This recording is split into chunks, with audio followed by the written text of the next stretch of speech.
The NFL was founded in a Hupmobile auto showroom way back in 1920. Only two of today's active teams were represented in that showroom on September 17, 1920. Both of these teams were based in Chicago at the beginning, but only one would survive the Windy City. The other would move from place to place in a long franchised history. In the upcoming episode, you get to hear about this Ramblin' Man original team, and it happens to be the longest continuously operated football team in the NFL. Welcome to the Football History Dude podcast, where each episode is a journey back in time to learn about the rich history of the NFL. Your host is Arnie Chapman. Football is his passion, and he wants you to come along with him to explore the yesteryear of the gridiron. So hop on board his DeLorean and let's get this baby up to 88 miles per hour. Great Scott!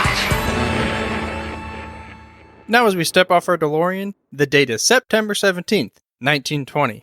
Yes, we are back in that Hupmobile auto showroom of Mr. Ralph Hay.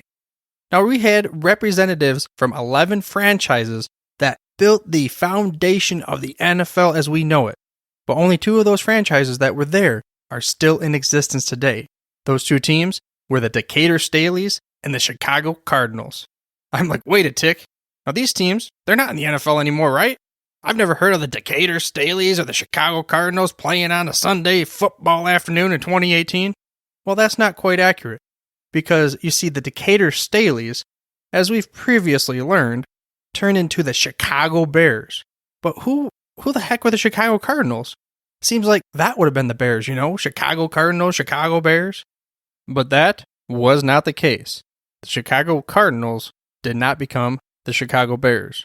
In fact, you can learn more about the founding of the Chicago Bears back in episode 9 of the Football History Dude, and you can get there by heading to the footballhistorydude.com/episode 9. Also, I'd like to invite you to subscribe for free to this show by mashing that little subscribe button on your podcast player of choice. That way you get the hottest, freshest off the press episodes each and every week. So if this Chicago Cardinals team did not turn into the Chicago Bears, well, let's go back in time and let's figure this sucker out. Let's hop back in our DeLorean, and we're going to head way back to 1898. You see, this is when Chris O'Brien formed a football team that he called the Morgan Athletic Club. Well, this was not exactly an NFL team, like you see today, but it was on the way to becoming the longest operated franchise in professional football. This team would later take on the name the Racine Normals. This is because they played at Normal Park near 61st and Racine Street. So then a few years later, O'Brien purchased used jerseys from the University of Chicago. Now, University of Chicago at the time, their colors were maroon, but there were some used jerseys, so supposedly they had faded a little bit. And when O'Brien saw them, he said, "That's not maroon, it's cardinal red." Thus, they become the Racine Cardinals. Now, they're not named after the bird, as many people had thought. They were named after some maroon jerseys that were faded and turned into what they called the cardinal red. So the Racine Cardinals are on the map. Now, I saw a couple different places where the team disbanded back in 1906 because of a lack of local competition. And then a pro team formed in 1913 under the same name, claiming previous name as part of history. So I'm not 100% sure as to how they consider this the longest operated franchise in the NFL. But I had to imagine there's something going on there as far as because they claim that the previous name is part of the history. Now, it was also discussed that in 1918, it was suspended for a little bit for that year, as many other teams suspended the season because of World War I and also a Spanish flu outbreak, which still they continued operation, even though there was suspension in there, and they have continued operation ever since. Then in 1920, two different teams in the APFA, remember that's the American Professional Football Association, which would turn into the NFL, were in the city of Chicago. I mean, Windy City, that was like the hub at the time, because most of these teams, they were in the Midwest, and that's the largest city over there. So, we had two different teams in the NFL, APFA at the time, and these two teams were the Chicago Tigers and the Racine Cardinals. Chicago Tigers, they came from the north side. The Racine Cardinals, like I said, they played at Normal Park. which was near Racine Street from the south side. So even though they were from different sides of the city, they still competed for the same fans. And like I said, it was a big city, but was it big enough for football, especially professional football at the time, when it was still at the ground roots, trying to figure out in its infancy stage if it's going to survive? Now, they didn't really believe it back then either. Of course, now there's two different cities with two teams. New York is the largest city by far, and LA, by far the second largest city. They both have two teams in the current NFL, but we're talking a massive population increase from then until now. But getting to that season, the first time that the Chicago Tigers would play the Racine Cardinals, it would end in a 0-0 tie. Then the second game was kind of a rematch on November 7th of 1920. Now legend has it that higher stakes prevailed, other than just a victory and bragging rights. Now this time, the rights were for the city, a kind of a win or you could get out kind of moment. Now I'm not sure how valid this was, but there was an article from the Professional Football Hall of Fame about Cardinal history that had it in there.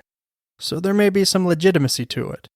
It was said that O'Brien and the Cardinals challenged the Chicago Tigers for rights to the city. Like I said, if you win, you win. If you lose, you can get out. As in, the loser packs their bags, they get out of town immediately. Now this game had the legendary Patty Driscoll of the Cardinals, who scored the only touchdown for a 6-0 victory over the Tigers, and they packed up, they left town.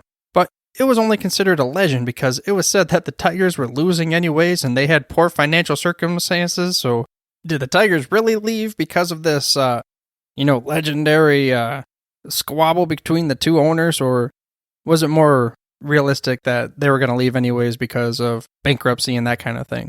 But history and the lore of legend continues.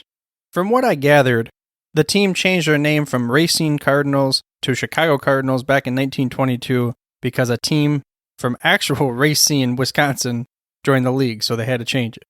Chicago Cardinals made more sense anyways because you're playing in Chicago, you know? But they would end up having their first victory in 1925 when they edged out Pottsville Maroons for their first NFL championship. Then after that championship in 1925, they didn't really have a whole lot of success. Now, we've talked about this before though. In 1929, on Thanksgiving Day, there is a highlight that came from the team. Ernie Nevers, and that record that we keep talking about, which is the oldest record in NFL history, he dropped a 40-burger on the Chicago Bears at the time. Then we flash forward to the early 1930s, where the Chicago Cardinals were purchased by Charles W. Bidwell for $50,000. Now, Bidwell would end up becoming inducted to the Hall of Fame as an owner/administrator in the class of 1967. And we're going to cover more of him in the upcoming episodes, but let's just say that he was considered a ray of hope in the dark years of the Depression, where the Great Depression almost just totally wiped out the NFL altogether. So this got me thinking, the underdog stories and history and battles and that kind of thing. Started looking up a little bit, try to figure out what one kind of made sense, and just, there are too many to describe. But an example from history that occurred back in 61 CE was called the Battle of Watling Street. Now this was similar to the famous Spartan last stand at Thermopylae.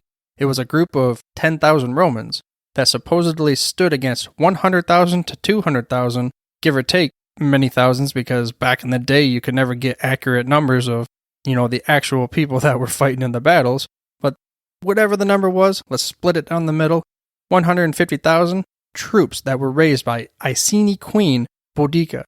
Regardless, it doesn't matter. 10,000 to 100,000 even so. That is insurmountable odds. And Roman general Suetonius, he knew this, but he had to fight at some point anyways, which, similar to the Great Depression closing in on the NFL, they were losing tons of money and they might have had to fold. So similar to this example, where those 10,000 Romans defeated the Iceni Queen, the Roman victory solidified that Roman rule in southern Britain for a very long time. So in similar fashion, Charles Bidwell, when he decided to keep his team in operation through these Depression years of the 30s, and even in the World War II years, well, that just made him a shining beacon of hope in these times. And there's a quote from Bidwell in 1937 that kind of described how he felt about it, and it went as such. I may be a nut on this subject, but my idea is that pro football will be a hell of a thing in a few more years. Our game is making definite strides forward, strides with each year. And I'm telling you what, he stuck it through those dark times. And through his perseverance, he built the famous dream backfield for the Chicago Cardinals, which led to the 1947 NFL Championship, possibly the greatest moment in the entire history of the longest-running NFL team. And speaking of dream backfield, it's generally a good idea to stuff your DraftKings lineup with stud running backs. If you haven't played DraftKings yet, why don't you head on over to thefootballhistorydude.com/DraftKings for your free entry today. Again, that's thefootballhistorydude.com/DraftKings. Now, unfortunately, Charles Bidwell passed away before that championship of 1947, and he passed away on April 19th, 1947. And after this 1947 championship, the team would not win another playoff game until 1998 NFC wildcard against the Dallas Cowboys. So that's a very long time in between playoff victories. But the family still owns the team, it's still in the family. His son, William V. Bidwell, now technically is the owner of the team, but his grandson, Michael, which is the team president, runs the day-to-day operations. So then after 40 years in Chicago, the Cardinals would move to St. Louis in 1960. But they didn't really realize a whole lot of success, they had some decent years, but not really a lot of playoff success. So in 1988, William Bidwell would move the team to Phoenix, Arizona. So I'm pretty sure, if you didn't figure this out before, you kind of started to determine who the longest continuous operator franchise in NFL history is. Then, of course, in 1994, they changed the team name to Arizona Cardinals, supposedly to cater to, more of the whole state as opposed to just the Phoenix Metroplex. And in 2006, the Arizona Cardinals opened that state-of-the-art stadium. And they've had some pretty good success right there at the beginning. They had multiple division titles, but their only Super Bowl appearance was Super Bowl 43. And with that being said, Super Bowl 43 resulted in defeat for the longest operating professional football team in America by just that little toe and a touchdown catch from Santonio Holmes with 30 seconds left. There was plenty of controversy revolving around this catch that put the Steelers over the top against the Cardinals in this game. The worst part of this loss, though, is that it left the Cardinals empty-handed in the championship category. Unfortunately, having the longest championship drought in all of professional sports. I hope you enjoyed this episode of the Football History Dude and were able to gain some knowledge nuggets about the oldest team in NFL history. Next weekend, NFL teams in the 2018 season will be playing their 14th regular season game. Now, it wasn't all that long ago when this would have been the last game of the season. So in next week's episode, let's go back throughout NFL history to learn about the amount of games played in a season and what was behind it. But for now, dudes, I'm through if you're through. Thank you for listening to this episode of the Football History Dude. To make sure you're the first to get the next episode, please subscribe on your podcast player of choice and head on over to thefootballhistorydude.com for the show notes and more information on the history of the NFL. And remember, dudes, where we're going, we don't need roads.